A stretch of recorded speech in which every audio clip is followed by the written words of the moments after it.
11 বলে 50 কথাটি শুনলে অবিশ্বাস্য মনে হলো। এমন একটি কাজ করে দেখিয়েছেন, এমন একটি ব্যাটিং উপহার দিয়েছেন তরুণ ক্রিকেটার। রাজশাহী নতুন করে স্পোর্টসে রাজশাহী বিভাগের হয়ে তিনি একটি অনবদ্য ব্যাটিং করেছেন। তার কাছ থেকে শুনবো তার এই সফল হওয়ার গল্প। তিনি কিভাবে এমন আক্রমণাত্মক ব্যাটিং করেন, আজকে তার সাথে কথা বলবো।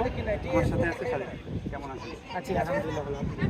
আপনার ব্যাটে দেখলাম একটা অনবদ্য একটা বলা যায়, যেটা 11 বলে এটা রেকর্ড বলা যায়। এই আসলে এই ব্যাটিংয়ের রহস্যটা কি? রহস্য আমার কোচ আমাকে ছোটো থেকে প্র্যাকটিস করায়।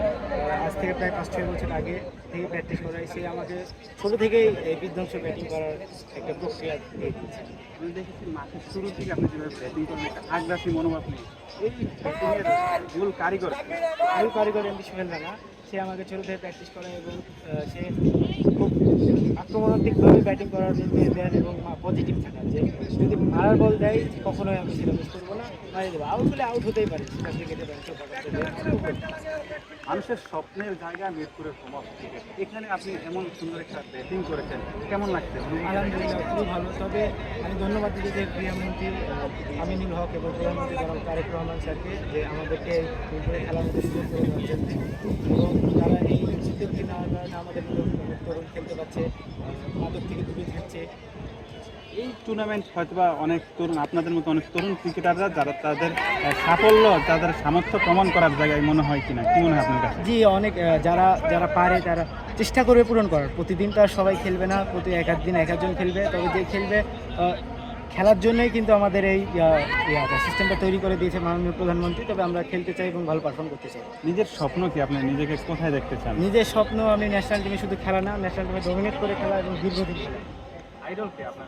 কার খেলা আপনার বেশি ভালো লাগে? নাজমুল হোসেন শান্ত। আর কোন ছাত্র খেলা ভালো লাগার কারণ কি? সেই অঞ্চলের জন্য নাকি? এই রাজশাহী অঞ্চলে তার মাইল, তার গতি, তার স্কিল সব দিক দিয়ে তাকে প্রিয়। পরিবার পরিবার থেকে আমি প্রচুর সাপোর্ট পাই। আমার পরিবার খুবই ভালো। আমার আব্বু ভাই নাই, তবে আমার আব্বু খুবই সাপোর্ট দেয় আমাকে। খেলাতে যদি আমি সারাদিন মাঠে প্র্যাকটিস করতে চাই, তাও আমি দুপুরে গিয়ে খাবার দিয়ে আসি, কিন্তু নিষেধ করে না যে প্র্যাকটিস করে। আচ্ছা, আপনি ভবিষ্যতে যে বলেন যে নাজমুল হোসেন শান্তর মতো একজন ক্রিকেটার হতে চান, এর পেছনে আপনার কার ভূমিকা বেশি, যে স্বপ্ন পূরণের পেছনে? আমার মামার ভূমিকা বেশি। আমাকে প্রথম কেউন্ডাসি ক্রিকেট একাডেমির কাছ থেকে প্রায় 5-6 বছর আগে আমার মামা এসে ভর্তি করে। কোথায়? আমি এখন কেউন্ডাসি ক্রিকেট একাডেমিতে বসি।